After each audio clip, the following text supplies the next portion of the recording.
Alright guys, today we're going to be putting in our trenching for our primary water line from the wellhead over to the building input.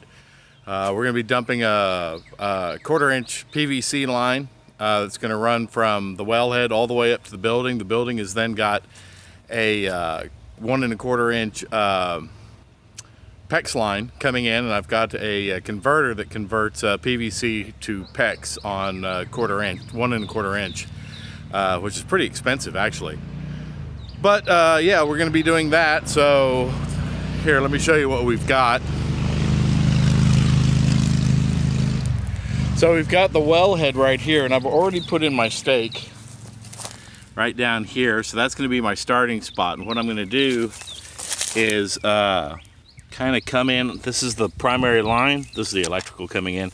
This is going to be the primary line, and I'm going to cut that, put a T here, and come this way and then down. And you can see that I've got my main shut off right here. And then we'll probably bring the weed eater out and clean this up a little bit. It's been a winter. So we're going to run that straight this way and then spinning around. We're going to run our trench all the way down there.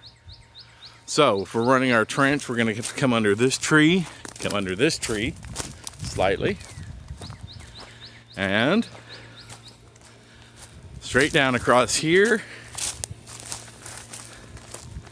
And this is my other stake right here. And this is where we'll be turning it. So we're going to turn and then come up and straight down there. And this is going to be a little bit of an issue with the tractor, but we'll figure it out. I'm going to try and run this about 3 foot deep, maybe 2.5 foot deep. We don't have any freezes here, but the deeper I get it, the less I have to worry about it later while we're doing all this landscaping. And of course, you know, I have the tractor, I have a backhoe, so if in fact we do some damage to a water line, it's not as big of a deal because we have the tools and wherewithal to fix it fairly easy. And then here's our input, which is the 3/4 inch PEX line. And it just leads into the building up through the foundation, and that'll prevent us from have to worry about any freezing of the pipes outside the building. Obviously, once it's inside the building will be HVAC'd, and the pipes won't freeze. So that's our run down here from our stake, which is right about there if you're equal with the building. And then we're going to do that from that direction, a right turn, and then tie into this PEX line right here. So good job for the backhoe, and that's what we're going to do today. So without further ado, let's go ahead and mark our line. So we're going to be marking our line. I'm going to go this way. It's a little less sloppy. We'll have to figure out how to deal with all this as I'm trenching, because I'm sure it's going to fill up with water. So I've got a trash pump that will that will pump out all the water of any ditches I make. So that may work out well. But it's some uneven terrain and other things that we have to deal with. But first and foremost, let's cut this top line, or better yet, let's cut this top ditch with the tractor. And I'm going to go ahead and run my string line and then do some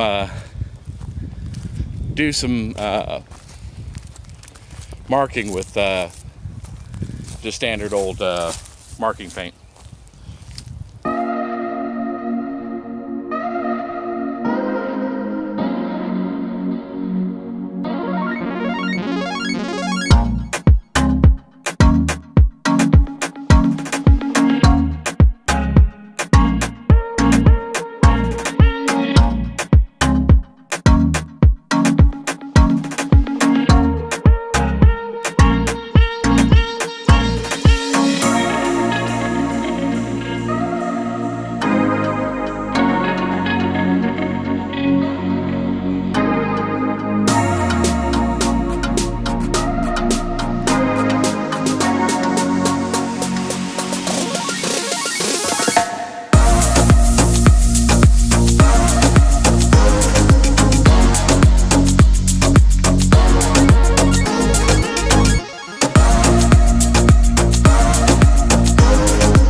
if I missed an oil joint on that, or if it just dried, but it hadn't been used enough to really justify.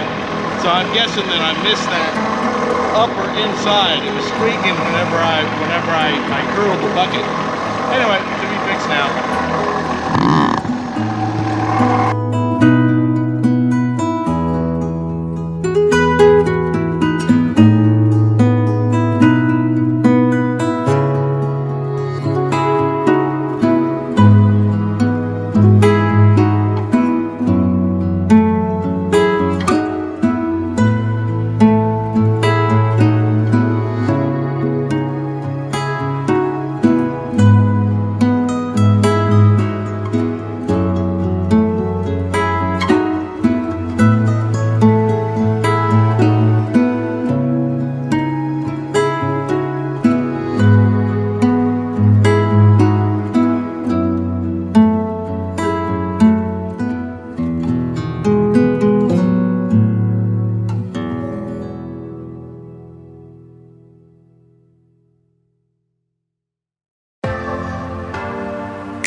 Guys, well, we got 100 foot of trenching accomplished.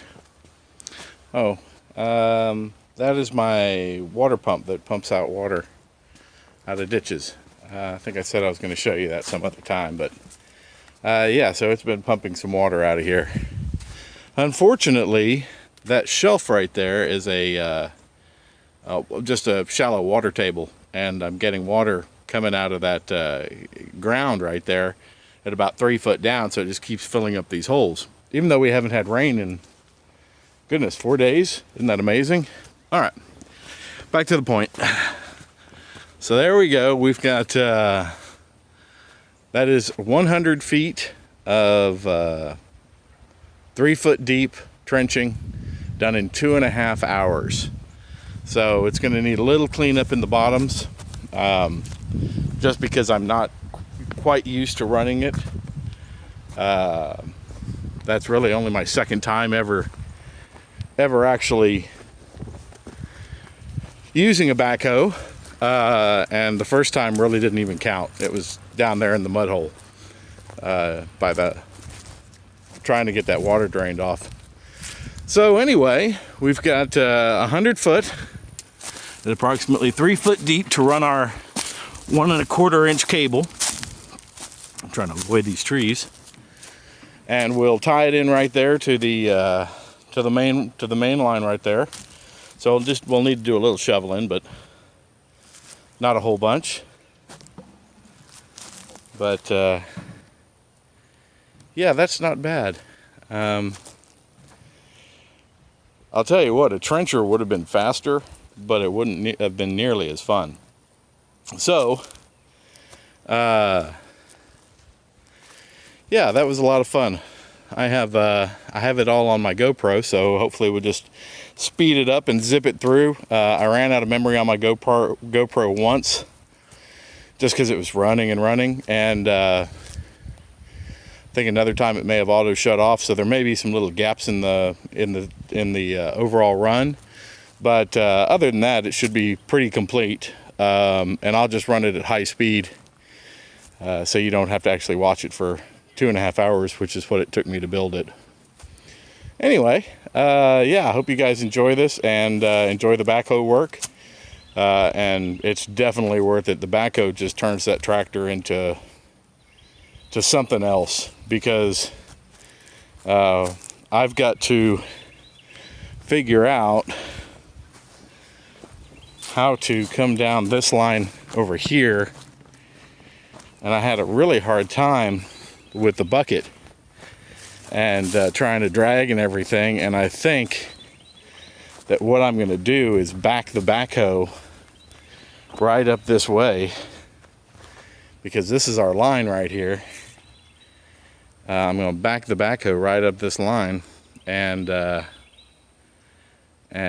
just start digging out until I get to this area right here, and work my way that way. The backhoe will basically claw through any of this stuff, where the bucket is just, I mean, it's just so wide at 53 inches, it can't dig through clay, where the bucket has no problem at 12 inches. So yeah, that's what I'm going to do. I'm just going to back that sucker up and start digging away until I literally reach this area right here, and then I can continue the trenching that direction, which is probably going to be another 75 foot to 100 foot to my other bend that reaches the 1 1/4 inch pecs sticking out of the ground over there, and you may or may not be able to see it until I walk up on it. God, this stuff is so soft. I really need to do something about this. The only thing I can think of is putting down lime and causing it to dry out. Anyway, yeah, so here's the PEX line right here. So we've got to do another trenching right down the kind of the roadway here in front of the building. And then we'll connect to this right here, which connects inside our building. So out a little ways here, and then right down that line to our trench up there on the hill. So that shouldn't be bad. I'm betting I can actually get that trench done tomorrow, just in my off hours, because we're only looking at that 100-foot trench only took me 2.5 hours. Now once I get down here, all this stuff has already been scraped away, so all this nice soft sand, silt, and just hitting the clay at the bottom. When I do my trenching here, I'm going to be in direct clay. So that'll be interesting tomorrow, if I get to it, is to see what how well the backhoe does in just pure clay, because I think this stuff is maybe 2 or 3 inches thick of topsoil, broken up soil, and the rest of it's going to be hitting that Texas red clay. So I'm going to try and hit that tomorrow if I don't have anything that gets in my way as far as time, and we'll see how that one does. But there's half the job done. The next thing to do is you know, after I do all my trenching, is put down the 1 1/4 inch PVC, attach it to the main line, and then bring it over here and attach it to the building, And right now the building has all the spigots and everything all hooked up. Did that quite a while ago. So hopefully once we get the building line hooked up, we can use all of our water spigots on the building. But not that we've needed any water, so I haven't been in any rush. But it's going to get to a point where just having water for cleaning stuff, like this poor guy right here who really needs a bath, it would be very useful. Anyway, guys, take care. We'll catch you on the next time. If you haven't already, make sure you subscribe and follow me. And that way you can see all of our stuff. We've got lots more trenching, lots more landscaping. We've got grading, and you name it. It's got to be done here, including an entire build out inside the building. So yeah, definitely subscribe and hit the notifications to see when these come up if you're interested. And we'll catch you guys next time. Thanks.